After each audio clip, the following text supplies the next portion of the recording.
PLD Projects presents Holy Snokes, the Star Wars podcast, featuring PLD and Matty Gunner. May the Force be with you, always.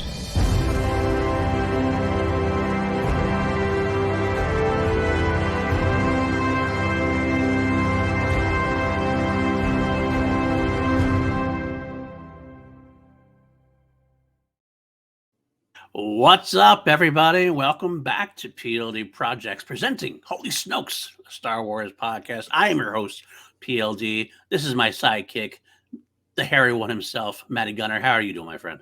I'm doing good, mate. How are you doing? I'm doing good, man. Are you okay with being called the hairy one? Because I don't mean like body hair. I mean, I I kind of invite it with this hair, which is weird because there was a time, this was like 6 or 7 years ago, my hair got down to about here. Oh, wow. And it just wouldn't grow.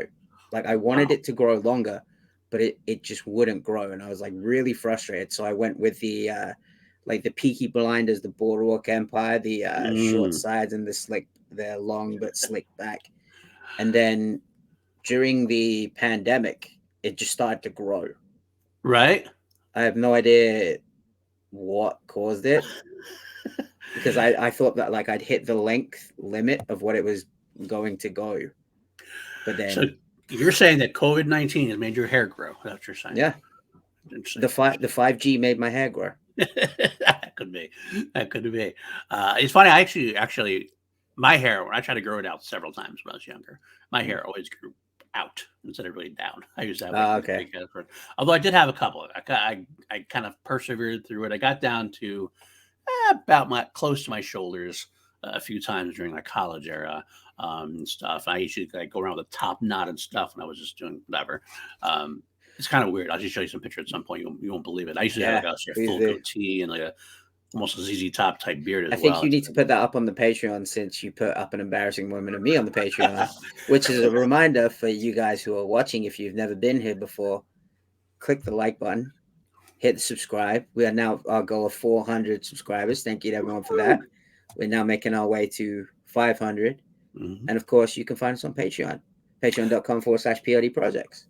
That's true. That's very true. I did put up an embarrassing clip. It was kind of funny last week when Matty's computer system didn't work quite right that week. And he was very unhappy with it. Unfortunately, Matty, very chill. Very chill. Shout out to our friend and patron, Brandon Buckingham, who during my appearance on Happy Hour with our good friends Jilly Marie and Molly Damon decided to put in a super chat and say, I will wonder if Matt's Nemesis Tech would make an appearance.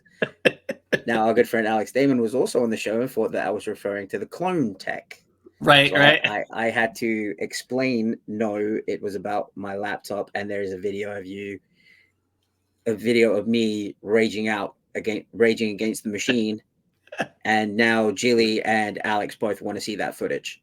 So. Well, you guys can just join my Patreon anytime you want. But yeah, no, I saw that. Actually, I saw that appearance. That was a fun time. I love that. Yeah. I love those guys. Jilly, Sean, Molly, Alex, all great people, all wonderful people. Yeah, they did. Sean has so many. I will say we talked about as well the history of the scoundrel's name and that debacle and how that happened. Shout out to Sean. We had a really funny conversation about that. They have so many different names for us. It's like Snoke and Aces, Snoke him if you got him. I'm like, why didn't we go with any of these? These are so much better. Than Holy Snokes. Yeah, I know. I threw up that one first. That's the one I go with. But yeah, every time I talk in their chats, I always usually it's Hannah comes up with something, I'll just throw something out, and Sully will kind of like riff off of it. But I love those guys too, Scoundrels. Like I love the little Star Wars community we're developing slowly but surely with these great like positive minded folks who they seem to enjoy Star Wars and love talking about it. That's all I want. No toxicity here and everything else. But Alex, Molly, Scoundrels Inc., Force Center, Ken and Joseph, and Jennifer, of course. It's actually funny. I have to say, like, here's another little pitch here. I recently went back to video editing for the first time in like 20 years. I never really do much editing. Like, of course, I download stuff and I cut things. Was this your animated thing? Look it up. Yes, yes. What's wrong with that? I usually don't. I usually download the podcast. I might like take a clip out, or I. That's about the extent of my editing. But I kind of got inspired by I was rewatching Rebels with my son, and I found that Obi-Wan speech that was from the beginning. It's what he recorded supposedly during Revenge of the Sith to keep the Jedi away, but we never showed that in episode 3. They showed it later on in Rebels, the full thing. And I just got inspired to take that clip and put it next to the Clone Wars Burying the Dead epic for the Samuel Kim epic version, and I decided like spice up different animated things. I kind of had this inspiration. I did it, which you can find on the channel right now. By the way, it's there on our channel now. It's in our. I actually didn't put it in the Holy Snokes playlist, but it's in my featured video right now. And it really took off very well. And I was like, I passed it around to some of our Star Wars friends and got great responses from it. I'm very humbled because I don't consider myself. I'm not really an editor per se. I don't do this all the time, but I had a fun time with it. But roundabout way of saying what I was going to say is funny. I sent it to Ken. Ken was very excited about it. He said, you should put it on the Force Center Discord. I'm like, absolutely, I'll throw it in there. But I didn't know where to put it. So he created a channel in the Discord for it. Everybody, go ahead, be the first one. I'm like, okay, cool. So shout out to Ken, always being supportive. Great dude there. But yeah, no. So, but yeah, go take a look at that video if you'd like. It's if you like Star Wars animation, I think you'll highly enjoy it. And I had a lot of fun doing it. I have some other videos kicking around my head that I might end up doing at some point here or there. No promises anytime soon, but you never know. Yeah, it was great. I really enjoyed it, and like looking at a lot of people's reaction to it, saying they got chills and it's like goosebumps. Yeah, you did a great job with it, man. I appreciate it. I really do appreciate that because I never know. You never know. Like kind of like what makes the world work for you might not work for somebody else, kind of thing. But yeah, I got a positive reaction, so I'm very, very humbled and very happy about that. So yeah, take a look. Take a look if you like. It's on the channel. So this week's show is a different show. This is like I think the first show outside of the solo celebration we did with the Ford Fiesta guys. And that's a very different kind of show we did. This is the first show where it's just you and me, and we don't have a show to review. There's no review this week. It was a weird thing. Did you feel weird not getting up to see Mando or Bad Batch last night or this morning? I put out a tweet and then I took it down this morning because I was like, that's corny. I woke up and I tweeted, guys, I don't think my Disney Plus is working. There's no episode of Mandalorian this week. And I was just like, that's stupid. Take that down. I love it. It did feel a little weird because now like my body is used to normally I need to, guys, like full disclosure, I need to get 8 hours of sleep. Like I have to. Otherwise I am the moodiest piece of shit in the world. And then Wednesdays, I've become so accustomed to waking up earlier than I usually do for Mandalorian, for Bad Batch. And I keep doing it. And I'm just like, there's no Star Wars. Like, sleep in, dumbass. Well, you know what? You keep your body going because the Ahsoka will be here before you know it. And we'll go Fingers crossed for my birthday, August 9th. It's on a Wednesday. Come on. That'd be cool. It'd be cool to have it earlier in August. Earlier in August would be nice. The earlier, the better, as far as I'm concerned. Although we do have Visions coming out next week on Thursday, so we haven't really hammered down our plans for that. Although we're going to talk offline afterwards, but we'll let you guys know. We're definitely doing. I think we're doing a special show on Thursday because that's when Vision comes out, and I'm guessing we're going to be breaking down or reviewing just the whole thing, maybe, but we'll talk. Maybe we want to break it up for a couple of weeks. I don't know. We'll have to see. We'll do one part 1 week, another part next week, possibly. I don't think we're not going to break it down. Every short's not going to get its own episode. I'll tell you that much. But we might not just do all in one shot. We'll have to see. We might do Visions 1 next week. Might decide to go back and just a review of the previous one potentially. Maybe just not like I don't think we do a full review. Maybe just break down some of our highlights of what we liked for Visions 1 and what we didn't like, or go from there. Well, we'll talk about that. But this week, it's kind of funny. We mentioned the Ford Fiesta thing. Both of our non-review shows have celebration in the title. One was the solo celebration, celebrating Harrison Ford's involvement in Star Wars. This week, Matty had an idea, and I kind of ran with it because I love Matty's ideas. And he said he wanted to pitch. Let's pitch our fantasy celebration. Matty, tell us about that. So I have to shout out my boy Craig Reynolds, drummer straight from the path and host of the Downbeat podcast. He does this thing with his guests at the end of every episode, which is books their dream festival. Like you can have any band, any artist, alive or dead. You can put it in whatever location you want, whatever catering you want. And I was like, I'm going to take that and I'm going to rework it a little bit for us to have our fantasy celebration. So, what PLD and I are going to do is we are going to book our fantasy celebration. We've had a couple from followers on Twitter that I'll read out as well at the end. But I think, do you want me to explain the format of the? We can wait. Why don't we wait? Because we're gonna do that. We're gonna do our news bits first, and we'll get into Okay. it. That's kind of just a little bit of tease. This is our teaser for later on in the show. We will get into some news bits first here. Let's get into it. Actually, the news bits, and then we'll get into our celebration. We've had some solid news bits, nothing like earth shattering, but a lot of little things. The first one I want to bring up myself is actually not a news bit. It's this bad boy. I know this is Alex Damon's love of his life. I mean, Alex sorry, Davis Molly. love language. I know Molly understands that for a little bit of time, I think Alex is going to be married to this book potentially. I love it too. I'm actually a big timelines guy myself. I'm only about 30 pages in because I haven't had a lot of time. But this is, I gotta say, it's a beautifully laid out piece Does of it work. come in an audiobook? I don't believe so. I don't believe you can do That's it. fine. I got so many reference books that I'm just like, I might just wait until like Star Wars is done and then just be like, okay, I need the reference book. Stop giving me like incremental. I thought about that too, but then I realized now with Disney having it, I don't think it's ever going to be done, at least not in my lifetime. No. So at this point, I don't know. I mean, I have a ton of reference books too, and I love them. And a lot of them I read once, and then they kind of sit on the shelf, and I don't go back to them unless out of nowhere I might get inspired every once in a while.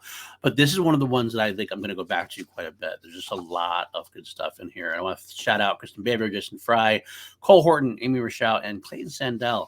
Again, I am only about 30 pages in, but man, this is in depth. It's nice. About the only drawback I had seen so far, the only thing I would add to this book is that it tells all these great things about what's happened when, and how that's what Timelines book does.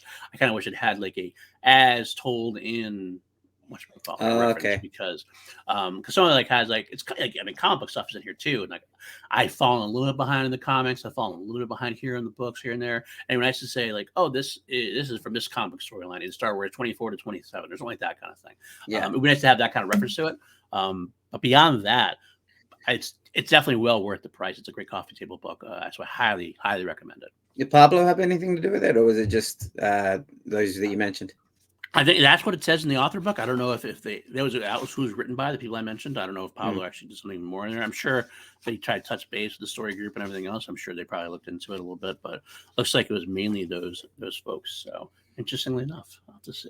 I definitely pitch it as something you should definitely look into because it's so far so good, and I can't wait to get further into. I mean, I'm still in the High Republic era, so I'm not even anywhere close to being into the full depth of things. So.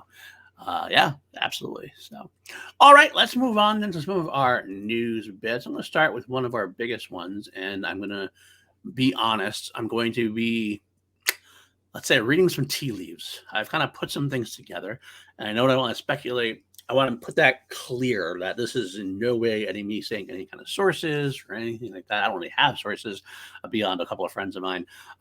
This is more how I am reading what went down. I'm being Sherlock Holmes, reading together a couple of clues, and this is, I think, what happened.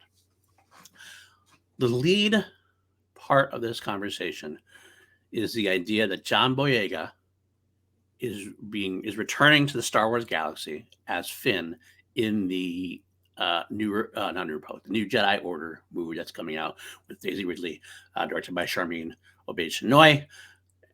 And here we go with this. There's a lot of things. This has gone through a lot of iterations in a short period of time. This obviously started off as a David Lindelof production. David Lindelof was going to write the Star Wars piece, him and his partner. I can't remember his name off the top of my head.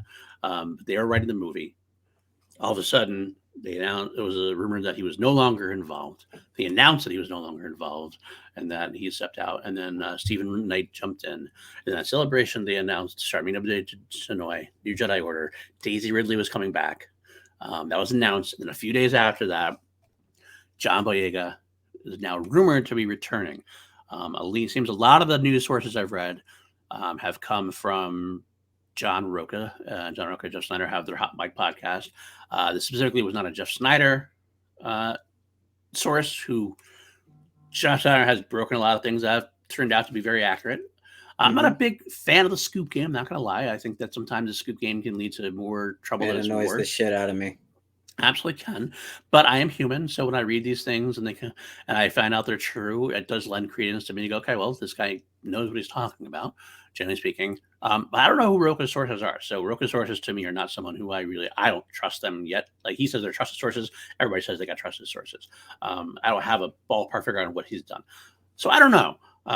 I have heard from other sources too recently that like potentially that might be the case, but no, so nothing is announced yet. There's been no comments from anybody as far as I can see that it's happening, but it does feel like he is returned. That's what it feels like to me.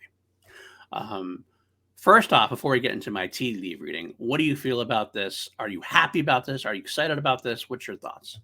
I'm going to be open and 100% transparent because I'm not a media member. So I'm just going to say I was told this at Celebration by two people who I won't say who because not for any journalistic integrity, but out of friendship purposes, I swore to them I wouldn't say anything. The first time I heard it, I was like, okay, not sure if I buy it. Second time, someone pulled me to the side and said, hey, do you want to know some shit? I was like, what shit? They pulled me to one side. They were like, pen to paper, Boyega has signed it. And I was like, that's two people I've heard it from now. Right. And they haven't announced it. Okay. So I'm of the mind of where there's smoke, there might be a little bit of a fire. Yeah, absolutely. I want to Now, put people to rest by real quick. By Maddie hasn't even told me who his sources were. He mentioned yeah, the rumor to me that off air as when it was confirmed. He I mentioned that he said heard on that. this show, guys can go back 2 weeks on this show. We were talking about the potential of Boyega having an appearance. And I said, let me talk to you offline. Right. That was what I was referring to. Right. I was told about this from two people who I trust and two people who are like fairly credible. That I would say like people whose opinions and people whose viewpoints I trust. It's no one massive. So before anyone starts pointing to the obvious ones, no, it wasn't any of them. Which is why I'm kind of like, okay, these are two people that I trust that told me this. Right. So I'm gonna go with it for now. I am not 100% there. I'm Right. probably 75% of like, okay, I believe it. Because then you look at the story of Rey is trying to rebuild the Jedi Order, but there are forces that are trying to stop her. She's obviously going to need her friends. She's Right. obviously going to need her closest allies. I bet Oscar Isaac needs that second home. I bet he wants that second house by now. So I wouldn't be surprised if we get an announcement on Boyega soon. Not soon. Probably closer to announcement. Maybe at the next celebration. Maybe 2025. We get the full cast announcement and we see the three together. I for one would be happy to see Boyega come back. I think I've obviously seen him in movies before the Star Wars, before the sequel trilogy. He was someone who I didn't think would be a phenomenal actor, but then I saw him in movies like Detroit, and I was like, holy shit, Yeah. this dude can act his ass off. He's got charisma out the wazoo. Let's be honest. Yep. Like, I mean, like him you could obviously the sequel trilogy highly unliked by some, and that's fine. Like a complete, I'm not want to say Mm-hmm. you have to like it. Some people have it. I think some people have their agenda about it. I think there's That actually was a thumbs down to yeah, those people, by the way. I like the right. sequel trilogy. Yeah, I like sequel trilogy too. I'm not saying if you don't like the sequel trilogy that you have an agenda. There's generally people out there who are great Star Wars fans who love Star Wars, who are very positive people in general, who people I would love talking to Star Wars, but it didn't hit for whatever reason. Yeah. Completely fine. My childhood best friend, shout out Ryan, I know you listen. When we left the first screening of Rise of Skywalker, he said to me, he was like, I felt nothing. I felt nothing for that movie. That did nothing for me. I looked at him and was like, wow, coming from you? Right. Damn.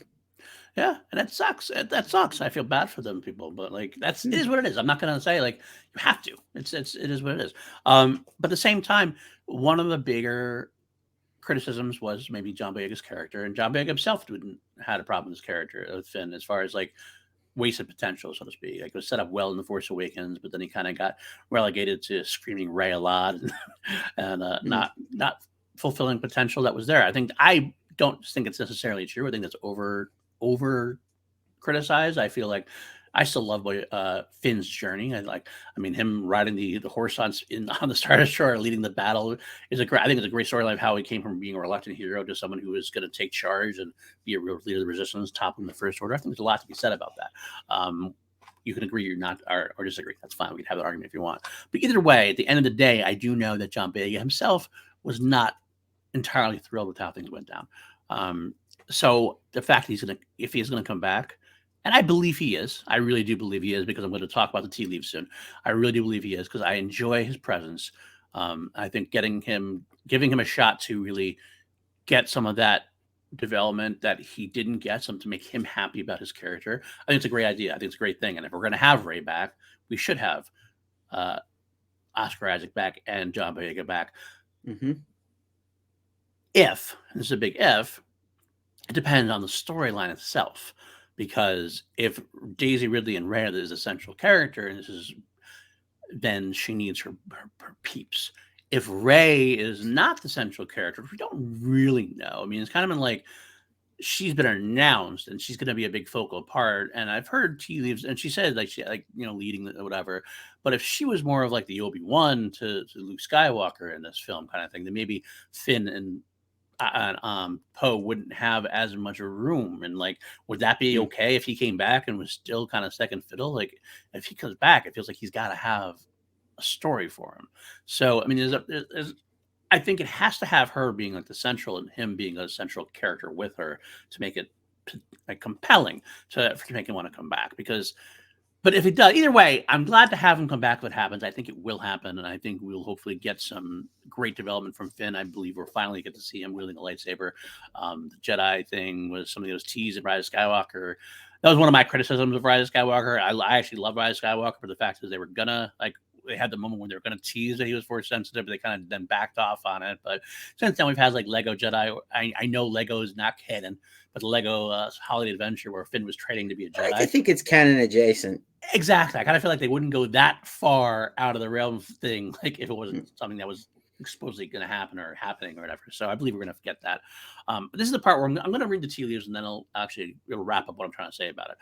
It kind of feels like this is what went down. I feel like Lindelof pitched an idea to Kathleen Kennedy. Kathleen Kennedy liked the idea. I think it was post Rise of Skywalker. I don't know if let me take it back. I think he pitched an idea about something to do with Jedi. Yada yada. I think it was kind of probably a separate thing. It might have been a separate thing entirely. I don't know if it had anything to do with Rey or anybody else. And it had somebody attached, because if I remember correctly, Jeff Snyder's initial sources had said that Damon Lindelof came with someone attached, a person of color who was attached to lead the film, and speculation was that it was Yahya Abdul-Mateen II. So that came part and parcel. I think Kathleen Kennedy liked the idea, and I think at some point she said, "Well, this is going to be our tentpole movie back." There was rumors or comments that she wanted to move past Rise of Skywalker, move into the future instead of something in the past. So I think Kathleen Kennedy and David Lindelof had a conversation, or there are people in the conversation in the studio, and they wanted, all right, let's do this post Rise of Skywalker. Once that happens, it becomes, well, if it's a Jedi thing, it's post Rise of Skywalker, where's Rey? And I'm kind of betting that David Lindelof was like, okay, we'll have Yahya Abdul-Mateen in there. We'll do this. Maybe Rey will be in there, but not be the focus. So Lucasfilm goes, okay, let's do this. They have the meeting with Daisy Ridley. That was smoke and beers. It was, we're having lunch. Lunch with friends. Right, exactly that kind of thing. And I think Daisy Ridley decided she wanted to come back, and Lucasfilm was like, yeah, let's have you back. But they decided at that point, Lucasfilm or Ridley, I don't know if Ridley wanted it, if she decided to say it, or if Lucasfilm decided either way. I think it was at that meeting or close to around there after they said, you know what, if we're getting Rey back, let's make Rey the star of the film. This is going to be a return to Rey, yada, yada, yada. We'll focus on Rey, building the new Jedi Order. I think they went back to Lindelof. I don't think Lindelof liked that idea per se, because the more we went along, it kind of became less of what Lindelof initially pitched potentially. Like, and I don't think Lindelof wanted to get pulled into an idea where we've talked about it. Like, there's been talk. This is going to be almost like a de facto episode 10. It might not be in the Skywalker saga, but for all intents and purposes, I understand that concept that like we're returning. If it's going to have Rey and everybody else, it feels like it's just a continuation of the main saga. And I think Lindelof wanted to take something away from it. He wanted something close to that. He wanted to do his own thing. So the more he went on, and went on. It came to the point where John Boyega also had some kind of meeting with Kathleen Kennedy and Lucasfilm. And this kind of happened as well, because we can read these tea leaves, because, for a long time, Boyega was done with Star Wars. Yep, I've had my time. I wasn't happy, yada, yada, yada. And then at some point, he softened. And he said he might come back if Kathleen Kennedy or J.J. Abrams were involved, because they kind of got it. And they had a meeting. She definitely said at one point he had a meeting with Kathleen Kennedy. They kind of buried the hatchet, so to speak, and like talked things out. Kathleen Kennedy admitted that something maybe didn't work out as well as they should have, yada, yada, yada.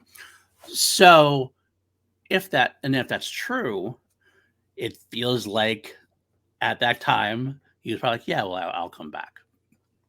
Now, going back to what I was saying before, if he's going to come back, one of his like caveats would be that he wouldn't be sidelined. So he's not going to come back. If Rey is like the sideline character, then he'd be the sideline of the sideline, unless you're going to make him the actual star of the movie and make Finn be the star of the movie. So I think that pushes them more towards a de facto episode 10 thing, with Rey and Finn being central, pushing Lindelof even further away from his original idea. That goes, all right, you know what? This is going to happen. That's fine. This is not my idea anymore. I'm going to step away. So I think that might be the reason why Lindelof decided to step away. It wasn't his idea anymore. It was more Rey focused, more Finn focused. So at that point, that's where they bring Stephen Knight in, and they decide. Charmin updates is like, yes, I like Rey. I like Daisy Ridley. I think this works for what I want to do with the film I'm going to be directing. I think that's what tea leaves, and that's why I think John Boyega is coming back, because where there's smoke, there's fire. He softened his blow. He's going to come back. I just think that all makes sense to me. Now, do I know anything? Is this definitely what happened? Absolutely not. But it makes a lot of sense to me. What are your thoughts on that? It does make sense. I think my view on it's a lot more cynical. Okay. Of you're a pro wrestling fan. Ted DiBiase, what does he always say? Everybody's got a price. I feel like no one's ever really gone when someone offers you a fat paycheck. I agree with that, but I kind of have a feeling that John, the way he was talking, that like he would get a fat paycheck, but I think he'd also want some kind of guarantee that he was a little more. He got a lightsaber, for example. Yeah, I think stuff like that will happen, but that's ultimately down to the director's choice. Yeah. At the end of the day, it's not. Kathleen Kennedy can promise him everything in the world. Right. If it doesn't make the final cut, it doesn't make the final cut. He can shoot the scene. They can shoot all the scenes with Finn. Right. But if they all end up on the cutting room floor, that's not Kathleen Kennedy's fault. That's true to a degree, but I kind of have the feeling you're going to have a case, and this might go against them. And some people hear this, and they'll be pissed off about it. I feel like they want it to happen. They want Finn to happen. I think that they'll talk to Charmin and go, look, we really want this to happen, and push a little bit. Charmin, but I mean, not saying that Charmin doesn't want it to happen. Charmin seems excited about what she's doing. She might love the idea of having Finn helping to lead the Jedi. And it would make sense if that's what she wants to do. If Rey's going to be leading a new Jedi Order, and Finn they've been kind of wanting to push Finn that direction, Finn could be one of her top students or top lieutenants at that point, so to speak. Yeah. That kind of goes into our next news bit I'm going to talk about, is Charmaine Obaid-Chinoy had an Instagram post. And I'll talk about the biggest piece of news that I think dropped from that in a second. But one of the things she talked about is she's someone who's done documentaries about oppression. And she talked about the Jedi basically being those who fight against oppression. And there are people who are against the Jedi returning, that kind of thing. That's what her story was going to be about. And it makes sense to me all in the world. I mean, the Jedi should be heroes. They've always been heroes. They've always been the ones who fight oppression. They've always been the ones who help those weaker than them. So it makes sense to me that that's what that story would be. When we had a trilogy about the Last Jedi and the Jedi dying out, and maybe they should, whatever. But at the end of the day, Luke, at the end of the Last Jedi, said, "I'm not going to be the Last Jedi." And Rey came back and said, "I'm going to do this. I'm going to form this kind of order." This makes all the sense in the world to me. Take those texts that she absconded with, or whatever, and learn and pass it on. And so the focus is about the Jedi fighting oppression. There's going to be oppression of people who don't want the Jedi back.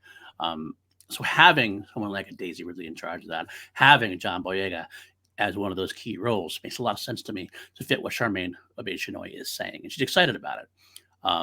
But the biggest piece of news that drops from that Instagram post was she said, "I am directing the next Star Wars film."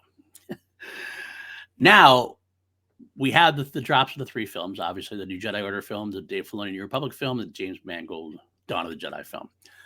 But they never dropped dates for any of them, didn't say what order anything was coming out. I always believed that it was going to be this one first, then Dave Filoni's, and then James Mangold, because that's what made sense in my mind. It did throw me a little it threw me for a loop when Mangold said something about they weren't doing Swamp Thing yet right away, because that was a project of his, and I figured if they wasn't doing that, maybe he was going to be doing this one first. But it always seemed like that was a big swing to come back to Star Wars. But you're going to return to Star Wars theater with the swing about the first Jedi. That's a big swing to take as your first film back. The safest film they could do, despite the reaction to some of the sequel trilogy thing. Daisy Ridley's always been popular. Rey is a popular character. Let's return. You think that's the safest one? I think this is the safest one. I think the safest one would be Filoni's first. No, and here's why. That one takes a little bit more of an in-depth kind of thing. Like that's more of like you have to get the TV shows in, the Mando, you have to watch all the Mando shows in. This is the casual film audience one. I only say that because like Mando is so hot right now. I agree with that. Like he's so hot right now. But like that's the only reason I said, because like you look at all the advertising for Star Wars, Grogu is the cash cow. Sorry, Ken, I know you love nubs, but Grogu is the cash cow right now. Mandalorian is the hot thing. It's the flagship show. I would have said lead with Filoni. And that's definitely an argument that can be made. Absolutely. In my head, though, I've always pictured that to be at least a couple years away because we have so much TV still to develop. Obviously, we have this year's television slate. We have Mandalorian season 4 that's been written and supposed to come out before the film. It feels like that still has a few years to develop, so the film's going to come out before that film even could gestate, which is in my head. So in my head, I pictured that the Filoni one was at least going to be the second one, if not the third one, because of how much has to build up to it. It is a safe choice because of all you're saying, but it's also there's the vibe between the film world and the TV world right now.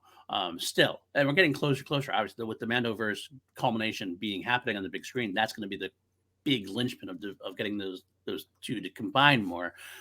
But the safe film to me still comes down to let's get this generation's Luke Skywalker type character back in adventure, Jedi big on the screen, not putting it in somewhere. Putting it, say, a New Republic movie kind of puts it in the middle of something that's already happened, and that stuff doesn't tend to do as well. Like spin-offs, Solo and Rogue One were great, but as far as like making a big splash, you want a Force Awakens splash. This is the future of Star Wars, and that's where we're going to start with. So that makes sense to me that that's what's going to happen. But the fact that she said the next Star Wars could be a slip of the tongue. I mean, it could be just saying that she is directing next Star Wars piece. But I feel like she knows more than anybody what the game plan is, and I feel like that might have been a slip that she wasn't supposed to really announce that. But that's again with the timeline of Stephen Knight delivering a script in a couple of weeks, supposedly it's supposed to come delivering the script in May. That makes sense that that's the next one to go. But so, maybe. What are your thoughts? Are your thoughts that this is going to be the next one? Do you think that she was like being truthful, or was it like just give me a movie before I die? You don't care. It's not that I don't care. I'm just like I'm so like ready for it now. I'm just like, okay, I love the TV stuff, but like I'm seeing the Return of the Jedi for the 40th anniversary. Yes, on the big IMAX super screen in London. I love Return of the Jedi, but I'm ready for that to be a new movie that I haven't seen yet. I agree. So whether it's 2025, 2026, 2069, I don't care. Just give me a movie before I die, please. That's very fair. Well, I'll just make my prediction as of right now, as of April 26th, 2023. And of course, this could change in an hour after we get off screen, after we get done recording.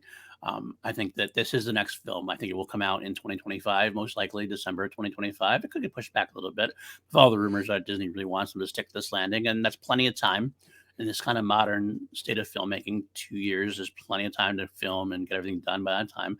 2025 will be this one. I think Dave Filoni will be in 2026, and then we'll get James Mangold's in 2028 or somewhere around there.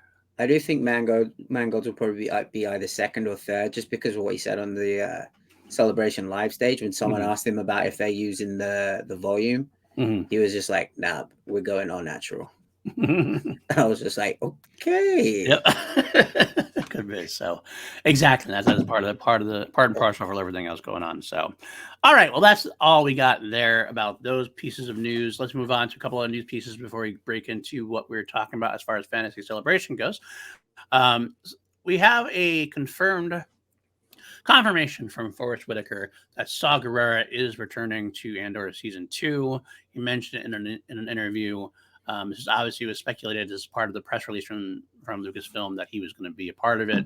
And so during a conversation, he mentioned that he was returning, and then he just basically confirmed it. And so this to me was like oh, really? Of course. Keep going. 2 seconds. I am vamping. If you're listening on the audio, Matty had to go take care of something. So while he was unconfirmed, he did on a press tour. He was asked whether it was safe to say Saw Gerrera was returning for the second season of Andor. He replied by saying, "Oh yeah, it's safe to say that." Of course. Now we obviously had news that they were filming in the same place that they filmed the Saw base previously. So to me, it was kind of a no-brainer that he was coming back. But again, it's a news bit that he's officially confirmed to be back. Were you surprised, Matty, that he's coming back? Are you shocked? Or are you like, yeah? Look this man in the eye. Look him in the eyes and tell him you're excited to see Saw Gerrera. Look that man in his eyes. For the audio listeners, Matty is holding up a action figure of Tech. You're like my son. My son, I mentioned Saw Gerrera returning. He says, "I hate Saw Gerrera now." I'm like, "Nah, so you're dead to me. You're dead to me." I love Forrest Whitaker. He's in my favorite Bring Me the Horizon music video. I don't care about so you're dead to me. I can't wait to see him lose his mind. Whenever I watch Rogue One now, that scene where he dies gives me great joy. So I asked Matty about his opinion, whether he's shocked to be returning and Matty's emotions are taking over, and he's like, "I don't give a fuck. I just hate the guy." I get it. I love the actor. Love the actor. Hate the character. All right. Well, it's not a shock to me that he's coming back, but it's also nice to have the confirmation either way. So, God, why didn't Luthen pull the fucking trigger? Speaking of confirmations, we have now pretty much a 95, 96, 97% confirmation that Kino Loy is returning for season 2. It was a piece of information that was brought out during interviews with Tony Gilroy, who confirmed at least that he was alive, that Kino Loy was living and he was planning his next move. It was not anything more than that in terms of like what he would do. He specifically said if Kino jumped, that would be the end of him and would be out of the picture. But no, he's alive and working out his next move. So if they're going early to say he confirmed he's alive, they're saying he's planning his next move. They announced it in the Lucasfilm press release that he's returning for season 2. It does look like our boy made it out of Narkina, or at least is still in Narkina plotting his next move anyway. But should they have kept that a surprise, you think? Or are you happy to just get it out of the way that he's back? I'm happy to just get out of the way that it's back. I want to shout out my good friend Rain Man, one of the mods for Star Wars Explained. We were at Celebration and he came up to me and he was like, "Dude, you need to see this t-shirt I bought." And I think it might be Kino Loy's next move. He opens the t-shirt and it says Kino Loy Swim School. One way out of the pool. It's just I'm over the moon. Yeah. I love Kino Lloyd. Like at the start, I was kind of like, oh great, it's another Imperial nut hugger just wanting to like work his way up the rankings and then get out. But then you have the never more than 12 moment, which is in my top 5 moments of all of Star Wars. Oh yeah, absolutely. Just the build to that, the tension that we're on, or I was on like the edge of my seat, saying, "Say it, say it." And then you have the monologue that he gives, and like we know Andy Serkis to be primarily a vocal actor. He does a lot of voice acting, Snoke, Gollum, Motion capture as well. Yeah. yeah, a lot of motion capture. To see him emote that on his face, no Mm. prosthetic, no costume to hide behind, and use his voice in that way, I was like, fuck yeah. Yeah. Andy Serkis, like, give him. I am shocked he didn't get any awards for that. Yeah, me too, honestly, and he should. He really should. What a phenomenal piece of work he did. I'm like you. I there's a part of me that would have been nice. It would have been things that would have been nice to have him also pop on screen, like with the way he did in the Andor season 1. We had no idea Andy Serkis was in it. All of a sudden, we heard that voice, like, is that fucking Andy? That's fucking Andy Serkis. Mm. Um, but at the same time, I just either way, I'm happy he's back. So What that's if where I'll leave he's like the commander of the Rebels Navy unit? You're all in the swimming jokes at this point. I love Like it. he does no, like he doesn't have to go in the water. He's just on the boat. Fair enough. That's fair. I'll do it. I'll go with that. He'll just go around always wearing a life jacket. What if he's the Ed Harris of the rebellion? Well, now you're speaking my love language here. You know that. So, but wait till my pitches a celebration. You'll see some of that. I'm sure. All right. Well, that's what happened to that bit of news. A couple more bits of news, and we'll get into our celebration. Actually, we're going a little longer news than I thought we were going to. I Mm. want to post a shout out. I obviously some of you know I work as a producer on the Big Thing Christian Harloff's website and his Please Patreon. tell me things of this that is what nature. Katie Sackhoff said, because that was fucking hilarious. Well, I wasn't going to specifically go into that, but I will. We will. I will say I just wanted to post that he had a great behind the scenes interview with Katie Sackhoff on his channel, and it is a wonderful behind the scenes interview. If you don't know, Katie's been a long time schmo, friend with Christian Harloff. She was in the Schmodown early as parts of the Schmodown. They've been friends for a long, long time. He's been on the show for a lot. She appeared on an interview before the season began, and this was her post season 3 interview.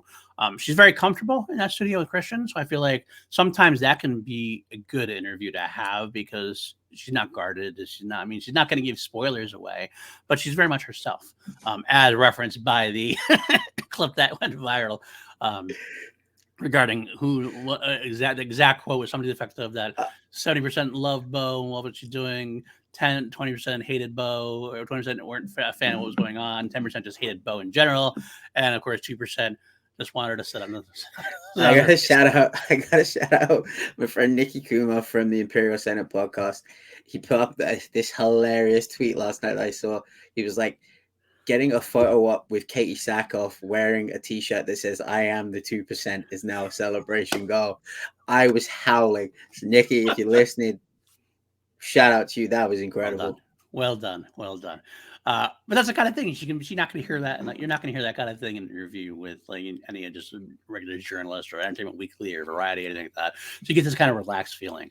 But beyond that, which was a hilarious moment, she also had some cool behind the scenes stuff to talk about. They mentioned she talked to Dave Filoni deeply about her character, her backstory, stuff they didn't put on screen that she wants to potentially revisit down the line somewhere unknown. She didn't give away any future. Christian tried to say, are you coming back in the Ahsoka? Are you coming back on the movie? And she was very, very professional about, I'd love to have her come back. I mean, who knows what's going to happen? Yada, yada, yada. Well, yeah, because she knows what happens if she opens her mouth. Absolutely. And it makes sense. But she also had some cool things about like how she mentioned that her "We're Gonna Get Back Mandalore" scene was actually much longer initially. They had a super long scene with a big William Wallace-esque speech that ended up being cut down a little bit for brevity's sake and to keep the pacing moving. Christian asked her about romance between Din and Bo, specifically shouting out Laura Kelly, who I love in the show too, another positive voice in our Star Wars community. Laura mentioned her love for the Din Bo relationship, and that Bo said it was talked about. They never went very far with it at that point, but it was definitely in the conversation. A lot of cool just behind the scenes stuff on it. I really, if you love Mandalorian, if you love Katie Sackhoff, if you love Bo-Katan, Mandalorian, check out the interview. Check out the interview. It's a very very cool interview. So I guess they're giving away stuff too. She gave away recently. Gave away a signed Bo-Katan helmet on the show. And she came back with some DVDs and Blu-rays of her own personal collection that she signed from like Oculus and Battlestar Galactica and stuff like that, which is kind of cool as well. I got mad. I talked to Christian. Because I work for him, I can't win those, unfortunately. But maybe down the line, I might get to meet her, which would be definitely something worth the signed helmet, so to speak. So yeah, so you just if you get a chance, go check it out. All right, next bit of news we're going to talk about. Dave Filoni was asked about what should people watch before watching Ahsoka, given the idea that it is kind of a Rebel sequel, and also spoke on the episode lengths of Ahsoka. Talk about episode lengths. It's always been kind of a bitch about some people that they're too short. That the Mandalorian episodes were too short and they wanted longer episodes. And I get that. I want longer episodes too. But Dave Filoni specifically said him and John cut them down and wanted them to be short and fast and digestible so they weren't like dragged out. He wanted to keep the pacing right. So they have their reasons behind what they do. And Dave, I trust. I enjoy it. Part of me, of course, wants longer episodes. I want to get more in depth with some of these things, but I get what they're talking about. He specifically said, I would say it's pretty relative. When he asked about episode lengths, he said, that's an interesting question. I would say it's pretty relative when you do this kind of work. One thing John and I are very adamant about, we try to cut down and strip it down to keep it moving. It's definitely a faster and more intense role that George has. My episodes have actually started pretty long, because I wrote them all, so they're a little different. Probably relative to other stuff I've written and done, like the episode The Jedi. If it's got to be tight and fast because I need the action to work, it's going to be shorter. But I would say they are in the same range as the Mandalorian episodes, maybe on average a little longer. But honestly, I don't know where they are right now. In the most recent cuts I've done, I would say it's in the same range. So it seems like we're getting basically the same 30-minute type episodes, but maybe a little bit longer. So maybe it'd be 40, 45, which is fine. But one of the pieces of that quote specifically that I got out of that, so Dave Filoni, not only is a showrunner, but he has written all the episodes. All the episodes. Makes sense. And I'm happy about that. That means he stuck the whole story the whole time. He's written the whole thing. There's going to be a through line. Not that you can't have a through line with different writers. Obviously, that happens in all television shows. But there's something specifically about this one that I kind of am very happy that Dave Filoni's taking all of his characters, the Ahsoka and the Rebels, and he gets to tell the entire story. Because if you look back at Rebels and Clone Wars, all of the episodes that he specifically wrote were always some of the biggest moments in the history of those episodes, of the show rather. So I like that idea. He would not confirm how many episodes there were, but there was, I believe it was Ray Stevenson who said 8 at one point. So it's out there that there are 8. No official announcement. But what are your thoughts on that? Are you happy he's writing all episodes? Do you think it's too much for him? Is he going to be overwhelmed by helping with Mandalorian, developing Ahsoka with the animation stuff? What are your thoughts? It's not, I'm not happy, but I'm not disappointed. I'm kind of like, yeah, duh. Right. Because we know what he's like with Ahsoka. That is his pride and joy. E.K. Johnston had to, refer to him when she was writing the book. Right. We've gotten to the point now where if we see written by Dave Filoni, the thing is, Ahsoka's going to pop up in that show. Right. Ahsoka's going to pop up in that episode. Filoni wrote it, so Ahsoka must be showing up. Right. He's become so synonymous with the character. Like, you even look at the celebration meetups where you have Ashley meeting up with everyone who's dressed like Ahsoka. 9 times out of 10, Dave's there too. Yeah. You see the cowboy hat in the front row, and he's there. Right. So it's kind of like, I'm just kind of like, yeah, that makes sense. If I created a character that I am so invested in, that I put my heart and soul into, yeah, I might take influence from other people. I may take suggestions from other people of what they would do, people that may be better character writers than myself. But ultimately, the buck's going to stop with him. Mm-hmm. It's his character. It's his baby. He's been entrusted with the show. Everything makes sense. I mean, not only Ahsoka, but Hera, Sabine, Ezra, They're all his characters. They're all his babies. So absolutely makes sense to me. I got a If there plan. was a show that I'm happy for him to be the guy on, it's this one. I have to shout out, thank the maker, specifically Adam, for posting this on their Instagram. They do a really great job. The wall with the mural with everything on. If you look close enough, I'm gonna put up to the image here. You see this? Look, can you see the carving there? Yeah. No, I did. I saw this post too. How it was from Rebels, right? So that is from Rebels. Right. The carving on the wall Right. is from Rebels, and then switch to the next bit, and it's Grogu, Right. holding the flames back. Yeah. There's a couple of carvings, I guess, really showed a preview of what he had Like a in mind. premonition. And it's just like, this is why I'm like, yeah, of course Dave's gonna do this, because he's like, he's even said it in Ahsoka when talking about Ahsoka. He's had scenes in his head for 5 years that he's wanted to do. Now he's been able to do them. Yeah, absolutely. So I'm excited about that as well. Specifically, also in that interview, they asked a question of, well, what should they watch? If there's something that people should watch before they journey on to Ahsoka, because obviously, like I said, this is a kind of de facto Rebel sequels. For many ways, shape, or form, getting these characters in there. And he responded that basically he always tries to write something that anybody can watch, that you wouldn't have to watch Rebels. This was his exact quote from this one. I thought this was a good one. I would start probably like the episode Jedi Knight, where the sad thing happens to Kanan. Even if you didn't understand what that was, it would propel you forward.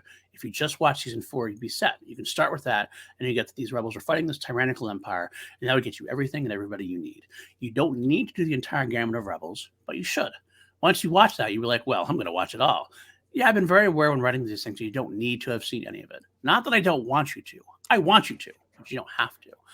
He mentioned, he went on basically saying that he hopes you go back and watch it all. That they're great stuff. Obviously, they're on Disney Plus, but he kind of is very, very conscious of the fact that some people might not watch them. So I guess that's where it comes into some place. He'll give us some rewards for having watched it, but if you haven't, you can go right in and not worry about it, which makes sense to me. Finally, the last bit of news from that particular interview. He specifically was asked how many unannounced projects that he and Favreau are working on and Lucasfilm working on, and he did not provide any number. He did kind of say they're always constantly discussing new projects and ideas, and he specifically said that there was stuff that have not been announced yet that they're working on, and that makes sense to me. always in motion is the future, as Yoda would say. Mm-hmm. Okay, final bit of news I wanted to touch base on. This will be a quick one before we get into our celebration angle. Timothy Zahn on Thrawn. I get all my news, by the way, from Star Wars News Net. I love how they curate their news. They always take the best news articles that are out there, and they give you a good read on whether it's like rumor, fact, or what's going on. And I always like checking in with them. And he mentioned something to the effect, he was talking about using Thrawn and how Filoni's using Thrawn, and obviously Thrawn being a big part of the Ahsoka series. He noted initially that he initially created Thrawn to be a character that men would follow and be loyal to, instead of being loyal out of fear like they were to Palpatine or Vader. That he would want someone who'd be a military leader who just inspired loyalty to his men. He'd be Sherlock Holmes, and had Captain Pelion would be his Dr. Watson, so to speak. And that he said that Thrawn is a tough character for others to do right, because of what he represents. That he's more of a tactician, not a physical threat. But he said that Dave Filoni has gotten it right in his mind, and he thinks everything will be great as long as Filoni and Favreau remain at the helm, and he's there to talk about it. He also discussed books, of course. He talked about all his Thrawn stuff, and he talks about the idea that he would like to write more Thrawn novels still. And he pitched ideas to Lucasfilm because as of now, there's a 9-year gap between the end of Rebels and the character reappearance in Ahsoka, and there's other things to do during that time. And he said he'll keep us up to date, which sounds to me like he's got something in the works that he just can't announce yet, potentially. Although I kind of find it interesting that he would get to tackle that kind of thing. I kind of feel like that's something that Dave Filoni would want to tackle. Like what happened in between the time we saw him getting taken by the Purrgil and that's how we see him in Ahsoka. But maybe not. Maybe they'll leave that up to Zahn. What are your thoughts on that? Same thoughts I always have whenever Thrawn comes up. Make up your fucking mind what he is. I agree. Zahn saying some people write him wrong. You're the guy that writes him, Timothy. And 1 minute you write him as a villain, the next you write him as an anti-hero. First he's looking to become the heir of the Empire. Then he's like, I would have fired the super weapon if I had the chance. It's just like, dude, pick a lane, go down it. I'm all I for don't. villains. I'm all for anti-heroes. But like, I would argue pick that he one. wrote Thrawn pretty specifically in his way back when the original Mm-hmm. Thrawn trilogy. Yeah. When he came back to write it for new canon, I wasn't as big a fan because it does seem to me like there's a disconnect between what Filoni was presenting and what he was presenting. I didn't like the new trilogy. I'll I come out wasn't a and say it. huge I did. fan. I'm not a fan.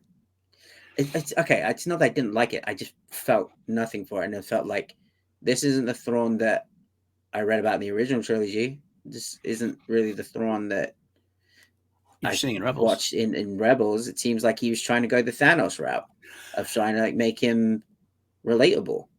I think the problem was that in the original Thrawn trilogy, he wasn't the protagonist. And in Rebels, he's not the protagonist. In the Mm. books, he's the protagonist, which makes you see things from his point of view more. But I understand where you're coming from because I like the trilogy, but I haven't gone back and like wanted to like, reread it. Like I wanted to reread the Heir of the Empire trilogy, or so I think it's more that he has to go back to the villainous side of things a little bit more, and maybe he just shouldn't be the protagonist of the series. You could write something that centers around him that he's not like necessarily the protagonist. I do have for some reason, and call me strange, but I've read the two trilogies over that he's written. I have actually more faith that a book that would be between Rebels and this, that it would be better served because Ezra went with him. So I think this book would Mm. actually almost have to include Ezra to a degree too. So we have a hero villain set up during this whole thing at this point potentially. Um, so with Dave Filoni's input as far as well, he's here in Rebels, he's here in Ahsoka. This is where they have to get to. I think Zahn has a great opening here to do something potentially as good as Heir of the Empire and potentially better than anything he's done. And I don't want to insult. I mean, I know there's people out there, there's fans out there who love these new Thrawn trilogies or Thrawn Mm. books, love Thrawn, love Eli Vanto, love that character.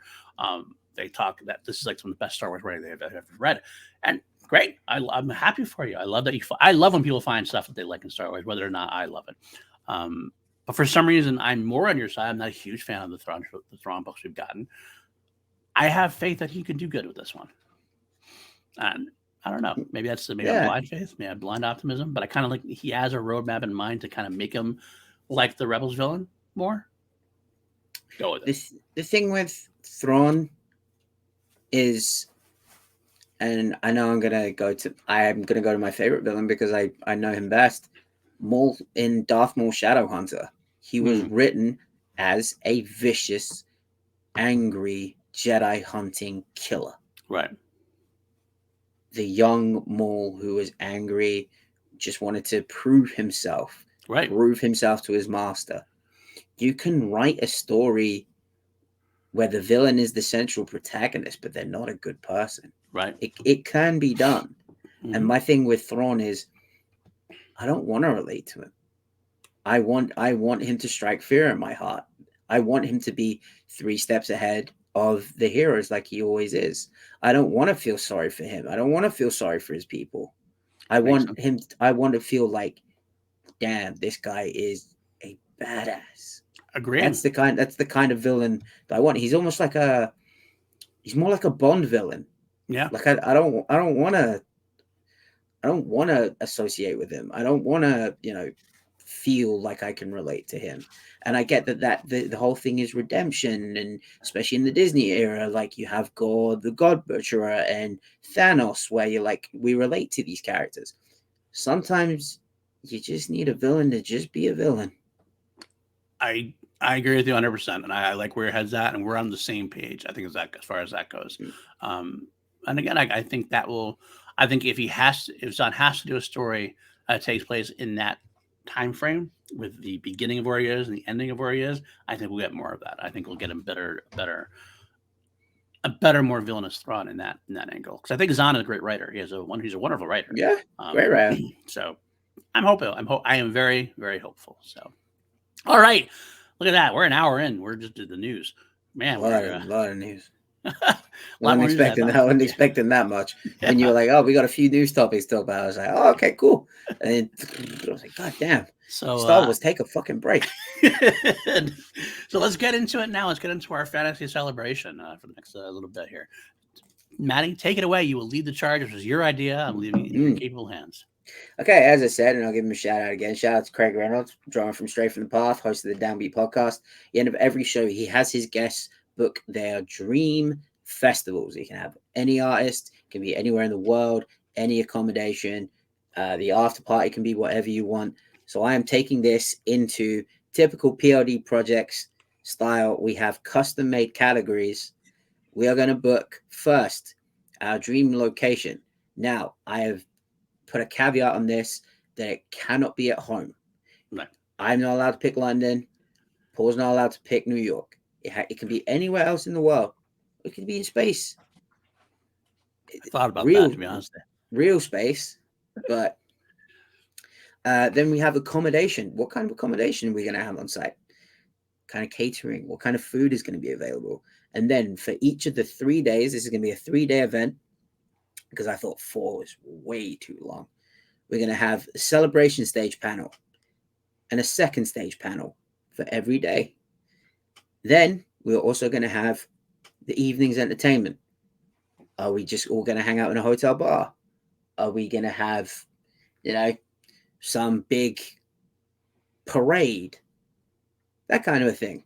So I want to shout out, if I'm just going to pull my Twitter up, friend of the show, friend of mine in my real life, John Booze, aka Johnny Champagne, came up with a really great one that I really liked.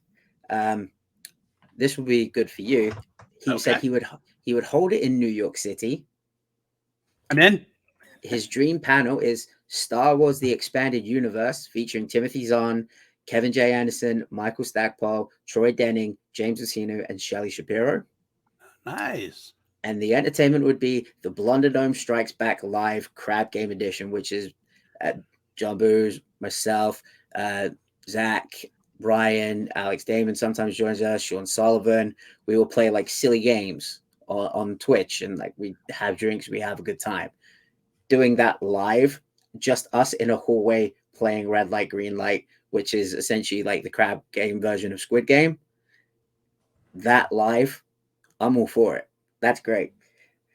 But let's get into our ones. POD, where are you holding your Star Wars celebration? Okay, I did throw the idea of making it on Mars or on space or something like that. But I was like, the celebration's expensive enough as it is. Here's what I'm going to go with. We are holding celebration on the grounds of Skywalker Ranch. That's good. Now, I will say, I'll put forth a caveat. I don't know much about, I love Skywalker Ranch. I don't know much about like the layout and the grounds there, but I'm making it work somehow. And I'm actually going to put you forward. I know you're letting you lead this. I'm just going to add my accommodations to it because we're right here. We're going to be building, Star Wars, Lucasfilm is going to be building specifically a design celebration building in order to house future celebrations at this point. So they would have everything in place that they would need. The celebration center? Exactly. You wouldn't have to have a venue where you were, well, what can I do with this venue? What can I, it's going to be specifically designed for celebration on the grounds. And that will be part of the accommodations. And then there'll be camping out as well on the Skywalker Ranch, in the forests around the Skywalker Ranch. They could have a hotel in that celebration venue as well. If you wanted to have it inside or outside, you could either inside in the celebration hotel, or you have campgrounds that they have set up around the ranch itself. Okay, so that's your location and your accommodation. Yes, it is, my friend. I like it. Okay, my location, the Maldives. Oh, okay. We're going tropical. We're going tropical. Can't go wrong there. So it's going to be like everyone staying in the outside. The accommodation is actually those little huts that sit on the water that you can just like jump into the water on. those little huts. We're gonna be staying in them. The actual celebration is going to be in like a resort kind of building that's going to be on site. So Maldives, and we're all going to be staying in huts on the water. Nice. I like that. I like that. Very tropical kind of, because Bora Bora is way too. I originally thought about Bora Bora, then I looked up flights to Bora Bora, and they're like 11 grand. I was like, oh, okay, that's a bit much. Yeah. Catering. What is going to be the obviously we have like food trucks and everything that's at celebration. What is the main form of catering that is going to be available at PLD's Dream Celebration? Actually, I want to hear Matty's first of this one. You want to hear mine? I do want to hear yours first. I'm kind of curious. I'm going with a wide selection of Asian food. Okay. Chinese, Japanese, Thai, Indian food. Vast array of Asian cuisine, because that's my personal favorite. Right. So I'm going with that. Okay. I'm going to say that, like, I'm going to leave a lot of there's going to be catering beyond this. But I need, from my side of catering, to be like, I like a lot of different. This is your catering. Name. It's going to be pizzas from around the world. Different pizza joints from around the country, different world. Everybody can have experimental pizzas, steaks, whatever you want to throw on there. And like calzones also, that'll count too. Everything pizza from different places. We want to have taste testings of different joints. There's so many of them, you don't know what to eat next. And beyond that, at a certain level, because this would be very expensive, for VIPs and above perhaps, we have open bar. Open bar at Celebration. When you got us fucking hooligans that are going to be there. Hey, it's a dream, baby. It's a dream. Hey. That could get dangerous. Absolutely. I don't know if anyone listened to the stories that we were telling on Happy Hour. That could get dangerous. Are we going to get the bloody bartender there? Or, we're going to hire Layla. Shout out to Layla. All right. That's her. Okay. Okay. Celebration stage, day one. Okay. What is your panel? Your dream panel? On the celebration stage. Mm-hmm. I'm just going to go with the Lucasfilm Studio because that's the biggest one we always get. Lucasfilm Studio announcements. Now, what's big about this one is the projects that they're going to announce at Dream Celebration. Okay. Okay, I see where you're going with this one. Go on. Film, the first thing. Ed Harris and Rogue Squadron. First film. Going to be called... It's going to be a follow-up to Mangold's film. It's called The First Sith, starring Michael Fassbender as the first Jedi to form the Sith Order. I like that. And directed by James Mangold. So it'll tie into the first thing. I want them both in there at the same time. Yeah. Then an announcement of a series of films that they're going to call the Director's Visions. They're going to hire 3 directors and give them no Lucasfilm oversight. This is, I want your directing view on what Star Wars should be. Okay. Now, is it canon? I think so. But, I'm not going to hold them to anything. This is going to be whatever the director wants. We're going to make it work. Denis Villeneuve is going to be directing we had a Star Wars and Star Trek with Star Trek 2009, right? This is going to be kind of Star Trek and Star Wars. The exploration of wild space. The first times the Republic is going to be going to wild space, exploring new territories, lunar things, led by military commander Ed Harris, the captain of the admiral of the fleet. Has he ever been directed by Denis before? No, my favorite actor, my favorite director. That's what it was. We almost had a Blade Runner 2049 when he was supposed to play Jared Leto's part. Remember, I talked about that before. He was supposed to be in Blade Runner 2049, which would have been phenomenal for me. So Denis Villeneuve directing Ed Harris with Rebecca Ferguson as his number 1. It takes place during the New Republic era, and here's the kicker of it. Ed Harris is going to be a force-sensitive military commander, but because of when he grew up, he had to hide it all his life. So here he is, an old man who's just now learning the Force. We've had like the younglings, we've had like, kids, we've had youth. He's too old. Never had been an old man who really is too old for learning this stuff. Too old to begin the training. And so he discovers a new side of the Force in the wild space era. I like that. I like that. All right. I like that. Film number 2 in this series, Mike Flanagan, directing a horror-tinged Spirit of the Sith film. You son of a... Younglings are going to crash land on some kind of planet, some younglings, Jedi younglings, led by maybe a Padawan, and they're going to get trapped inside of a Sith temple. And then we have to let the horror infuse from there. I don't know. I haven't gone too much of the details. I want these directors to have their vision. And the third person, they're just going to announce the director because I couldn't even think of what I want. I'm going to let this man do what he wants. And some people will argue against it. Maybe he's past his prime, whatever, but give it to me anyway. We are hiring Steven Spielberg to do a Star Wars film. Whatever the fuck he wants to do.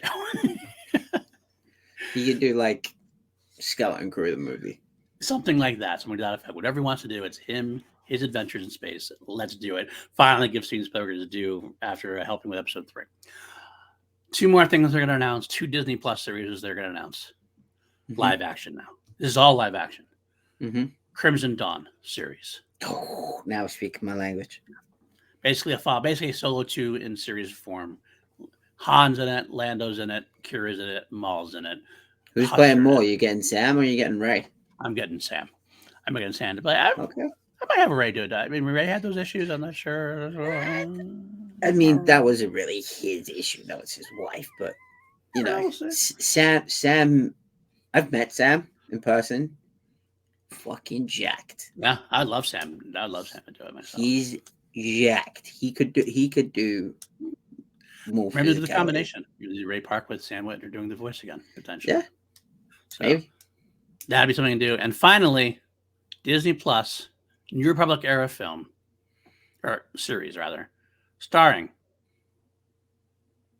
Hondo Ohnaka, rebuilding his pirate crew. Who's playing Hondo? Antonio Banderas. You fucking right. He is rebuilding a pirate crew that remains independent from the New Republic, independent from the First Order, independent from the Imperial remnants. He's starting his own empire, bringing back his things. Co-starring Talon Card from the Heir of the Empire trilogy. We're bringing him into the main canon as part of this little group. And also co-starring DJ from The Last Jedi as the member of his crew. Want to see those 3 get together. Let's do it. I like it. Criminal Underworld is now taken over by Hondo Ohnaka. Give me that series any day. Love it. So that's my main panel. Product announced. Let's do it. What about yours? Mine is we're going to have Alex and Molly of Star Wars Explained taking a Q. I don't know if you've ever been in one of their streams and their Q&As. They take fucking forever. They do. Like those two stream for like 2 to 3 hours. Good for right? them. Yeah. I'm going to do them talking about whatever they want solely because I've been to the last 2 celebrations where they've had panels. The lines have been down the hall and round the corner. And it's gotten to the point where I'm like, just give them their own big panel. Just put them on one of the larger stages. And they are going to be breaking down all the things that I guess you've just announced. There you go. Fair enough. That's a good combination right there. I'll let Alex. Yeah, Alex and Molly can host that panel. That's awesome. I love it. I just want them to have a bigger stage because the last 2 places they've had been fucking ridiculously small. Okay. Second stage, day 1. I'll go first with mine. I want a podcast, a roundtable discussion on all the announcements that have just been given. So Friday is kind of like to get the announcements out there, get the discussion out of the way, featuring Force Center, Resistance Broadcast, Triad of the Force. I love it. I'm all in on it. Gets a lot, and like obviously we'll have like other people there, but like pull in the Star Wars podcasting community into one roundtable discussion about all the news that just broke. Oh my! I gotta pitch in one thing.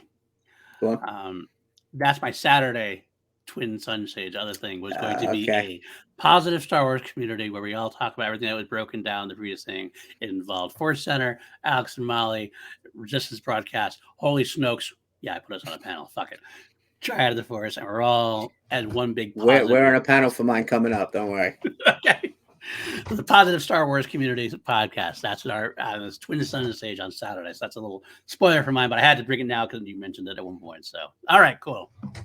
Okay, so day 2, celebration stage. What's your panel? Well, actually, I didn't talk about my other one. Do you want to go back to the secondary stage? Oh no, yes, your that was your Saturday, right? What's your My Saturday? Friday? Your Friday. George Lucas and Dave Filoni together on stage. You're putting them on the second. You're putting the creator and his apprentice on the second stage. I know this. Well, because this is not an announcement, so I kind of saving the announcements for the main stage. That's why. But as far as I'm concerned, see, this is my dream celebration. You said secondary panel. Yeah, good for it. To me, these are the same level of. They're all huge. They're both stages. Both stages are huge in my Skywalker Ranch celebration thing. So it's still a huge stage. Hey, it's George's house. Exactly. George and Filoni together to do a what if panel. And it's all about Lucas's trilogy that never happened, Filoni's ideas that never happened, fleshing them all out together. And there might be an announcement in there where we have a Disney Plus Star Wars what if series, including the original, maybe it's animated, I'm not sure yet, but the original vision of Lucas's trilogy, the additional Filoni's initial Clone Wars things that haven't gotten patched up, the adaptation of the Asajj Ventress book there, Dark Disciple, things of that nature, all these things like that in one panel. I just can't wait for them to take questions from the audience and someone asking George about Mara Jade. I love it. You know that would happen. It absolutely would. All right, so go ahead. So Saturday then. Is that what we're doing Saturday next? is go my actually, let's go to Night One's Entertainment. Oh, Night One's Entertainment. Okay. Perfect. You want to go? You got it? Or I'm going with, shout out to Tank the Maker, I'm going with a Mos Eisley Club night because that was the best party I went to in Anaheim. That was one of the best parties I've ever been to in my life. A mix of Star Wars and emo and punk rock. Perfect. Spoiler alert for mine. All three of them are concerts.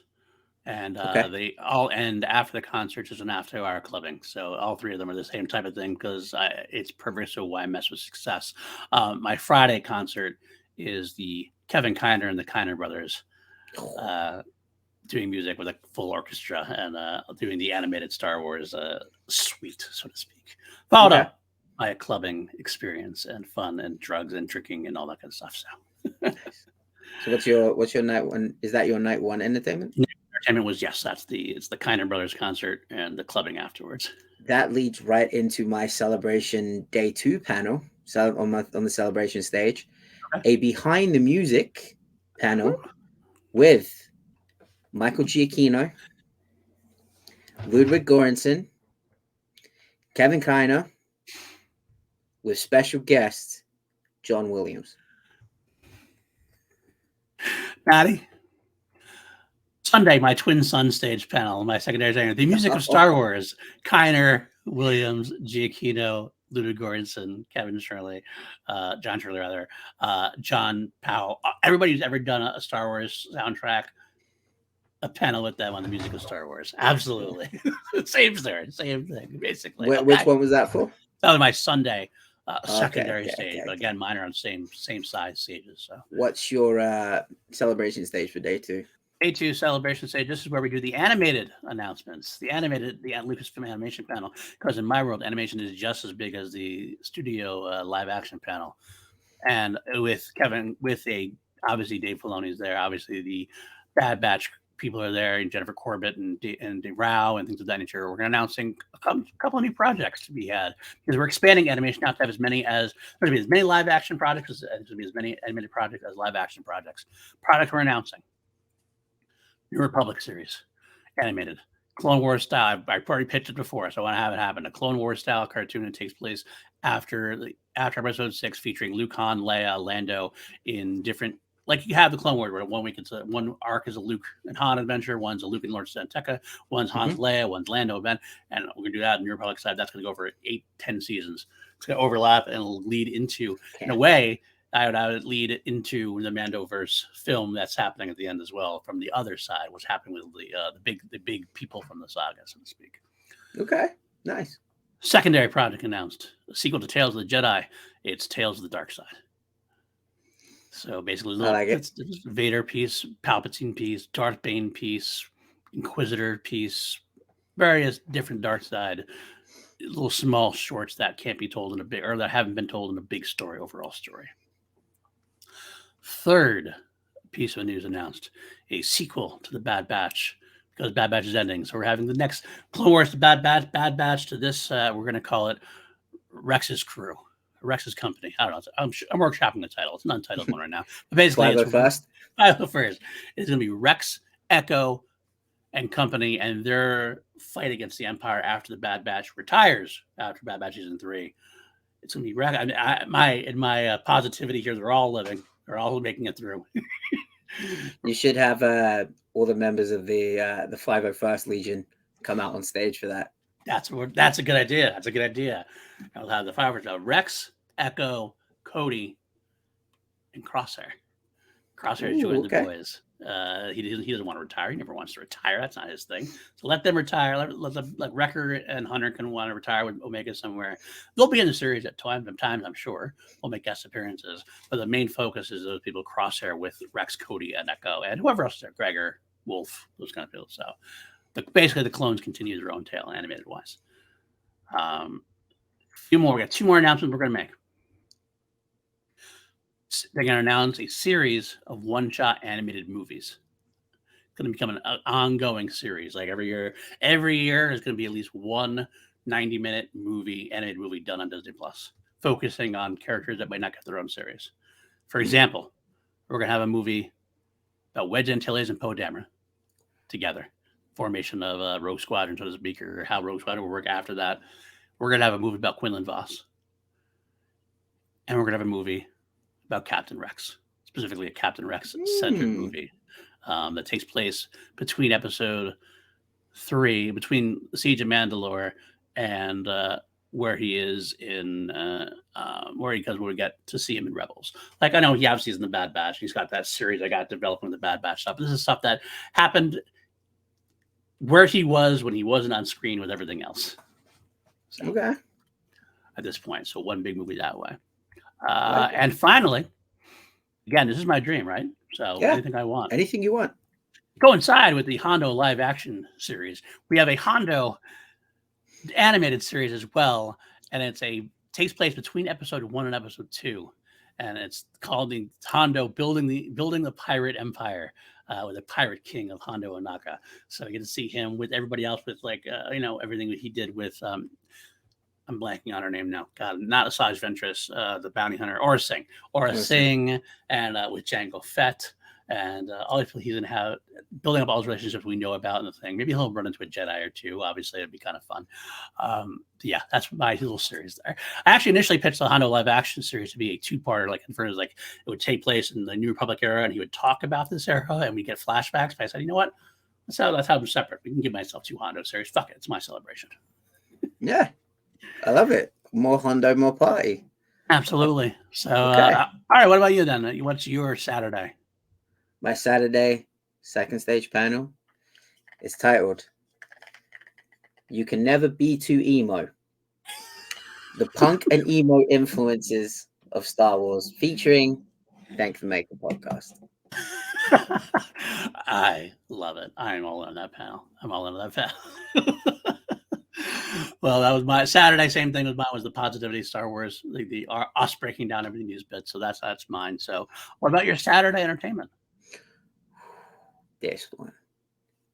This is where myself, as the appointed Star Wars Celebration party liaison, this is where I went all out. Okay. We're going to have a concert. It is a band who have Star Wars podcast concert with Morna, with my band opening, Bayside, James Bainey returns to The Devil Wears Prada for the one night only. Story of the Year and Yellow Card. But wait, it gets better. The event will be headlined by John Williams, with all of the bands performing with him. Oh, nice.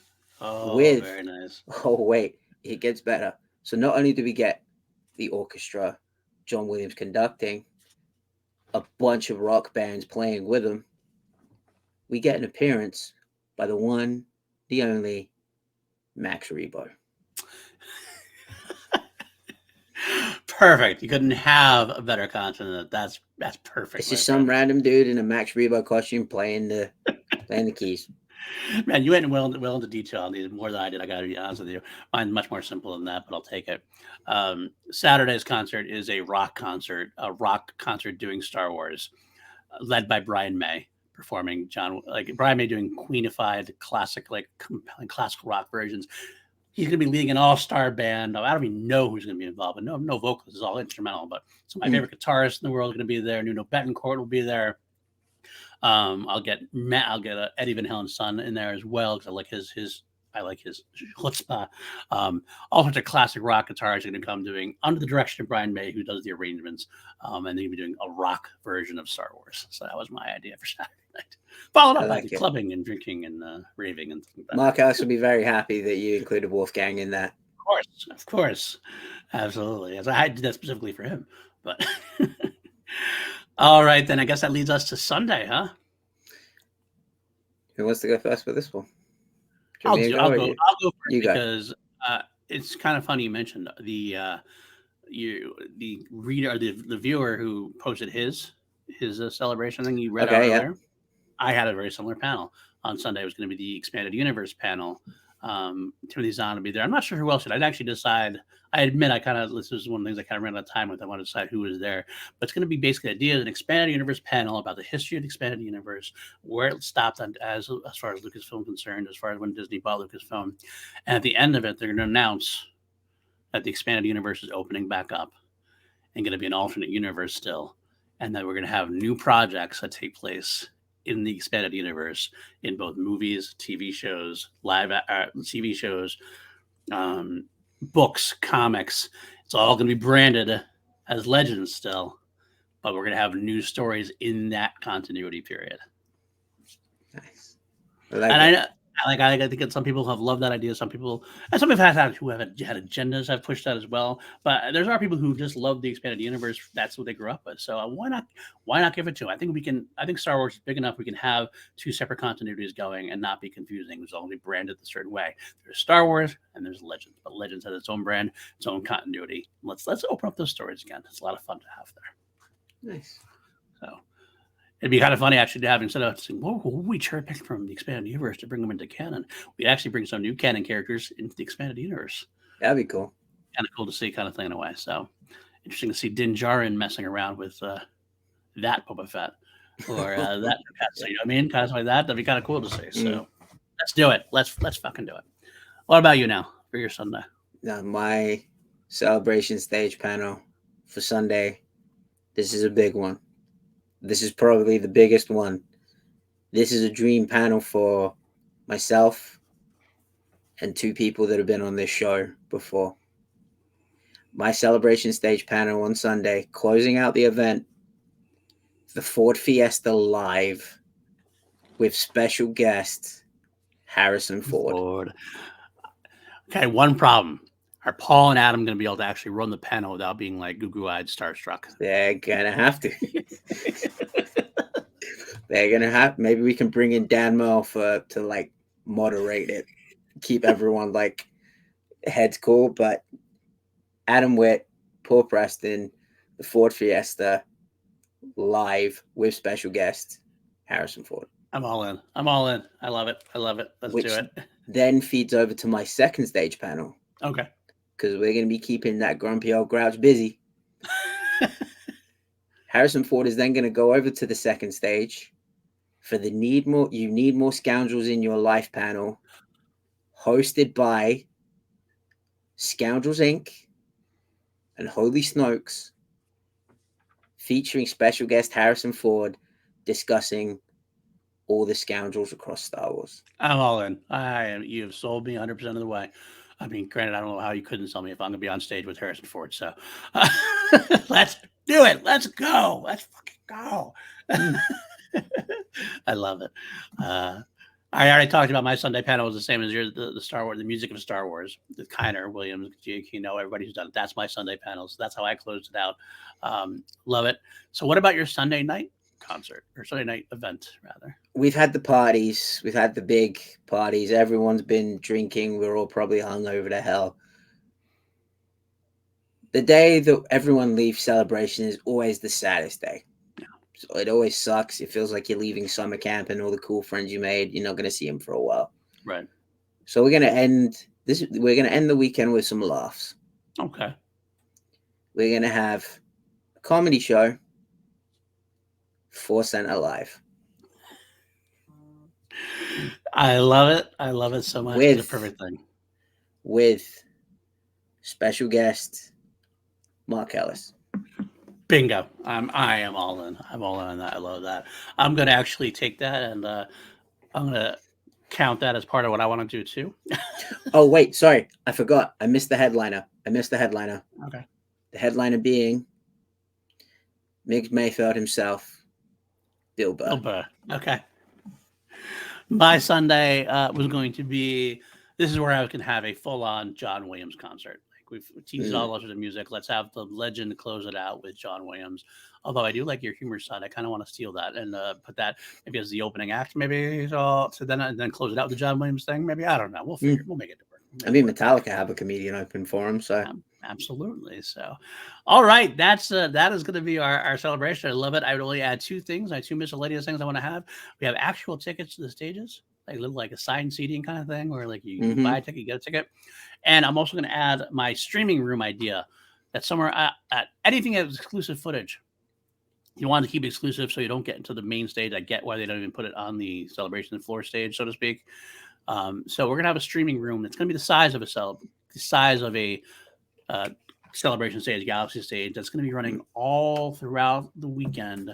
It's just going to be the exclusive footage that's shown on a loop. Like 15 minutes here, like every trailer, it's going to keep playing, and you have everything. You just have to have an armband. You get in, you don't have your cell phones, you can't tape it, whatever. You get to go in. So even if you couldn't make the actual stage itself during the release announcement, you get to see on the big screen the exclusive footage shot. Therefore, if you made it to Celebration, you will definitely see the footage there, no matter whether you make it into that panel or not. That's I like it. So, all right, that's it. Are we anything else you want to add? Are we good to go? No, I'm good. I just hoping one day that Lucasfilm put us in charge of booking Celebration. I do too. All right, folks, that's it for tonight. Thank you so much for sticking with us. I hope you enjoyed this episode of the Celebration Fantasy Booking. What is your fantasy booking? Let us know in the comments how you would book it. If it's just one panel you want to book. Anything. We'll take anything. You can find us obviously at PLD Products on Twitter and at Paul_Danuzu on Twitter as well. You can find this guy over here at Matty Gunner. And like Matty mentioned before, again, hit that like, hit that subscribe. Let us know how you got here. We are marching towards 500 subscribers. We are actually at 402 as of now. We've made it a little bit further. Hoping to see that. I want to pitch, again, the Patreon. We said that before. Patreon.com/projects. Always a great place. Have some great crews members in there, like Austin Cadell, Jeremiah Morris, Matty Kearns, Brandon Buckingham, Jeff Alterman, John Lestrina, all the rest of you. I could not do it without you. I really do appreciate you. Help keep the lights on here.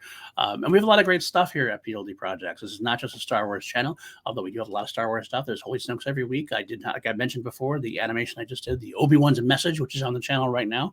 I also did an old one I had still on the channel somewhere called, I think, The Chosen One, Follow the Chosen One. That was a TV, a live action that I did like 20 years ago or so. That's still on the channel somewhere. I released it a little while back. It's not that great because it's very old school footage, and I'm not very good. I'm still not very good, but it works when it's done. We have other things we do. We have two mediocre white dudes on film. Myself and PJ just did The Nice Guys. Two mediocre white dudes on The Nice Guys, which was fun. I have Class Action every other week. We got Steve Jobs versus the Social Network coming up, and also that's gonna be fun. One for our Patreon, Matthew Kearns has jumped in and wanted to give us one. We're going to be doing Escape from New York versus Mad Max, which is going to be a lot of fun as well. Kearns, I love you, but I hate you for that. It's a tough call. They're both excellent, fun films. I'll tell you, I love That's those films. rough. It's a rough film. That one's gonna be rough. That's going to be a big battle, I have to say. But also got Crown Jewels Journey Through Queen. You're My Best Friend comes out this week. First John Deacon's single. Got other stuff coming up. Review my V podcast May 1st and 2nd. Lego and I will be on screen talking about the original V, the miniseries, and reviewing it as a rewatch on its 40th anniversary of its debut. And yeah, also other stuff. The Harris Times is coming. Lots of stuff coming. So let us know what you want to see. Hopefully you're enjoying yourself, and we shall go from there.